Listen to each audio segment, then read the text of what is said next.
अगर मैं तुमसे कहूँ कि महादेव सिर्फ कैलाश पर बैठे एक देवता नहीं हैं, तो हम शिव को मंदिरों में देखते हैं, तस्वीरों में देखते हैं, मंत्रों में पुकारते हैं। लेकिन एक सवाल है, अगर शिव सिर्फ एक देवता है, तो फिर उन्हें चेतना, शून्य और अनंत से क्यों जोड़ा जाता है? शायद महादेव को समझने के लिए हमें उनकी मूर्ति के बाहर नहीं, अपने भीतर देखना होगा। शिव का अर्थ है कल्याणकारी, शुभ।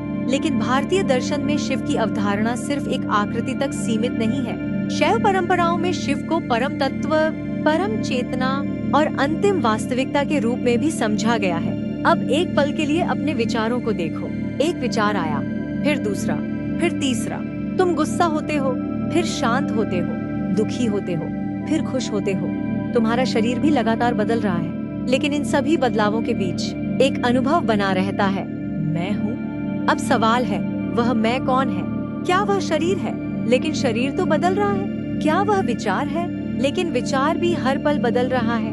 तो फिर जो इन विचारों को देख रहा है, वह क्या है? यहीं से आता है साक्षी चेतना का विचार। और शिव को इसी अचल साक्षी चेतना के प्रतीक के रूप में समझा जा सकता है। हम कहते हैं शिव विनाश के देवता हैं, लेकिन विनाश हमेशा अंत नहीं होता।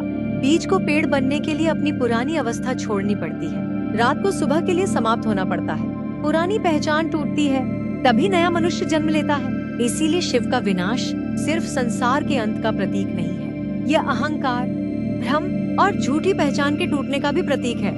मैं यही हूँ, मेरी सफलता ही मेरी पहचान है। लोग मेरे बारे में क्या सोचते हैं, वही मेरी कीमत है। और शायद शिव की तीसरी आंख हमें यही सिखाती है, जो झूठ तुम्हें सत्य दिखाई देता है, उसे देखने की क्षमता। फिर देखो शिव के गले में सांप। जिस जीव से इंसान डरता है, वही शिव के गले में है। शायद संदेश सरल है, जिस चीज से भागते हो उसे समझो। मृत्यु से भागोगे, मृत्यु फिर भी आएगी। भय से भागोगे, भय भीतर ही रहेगा।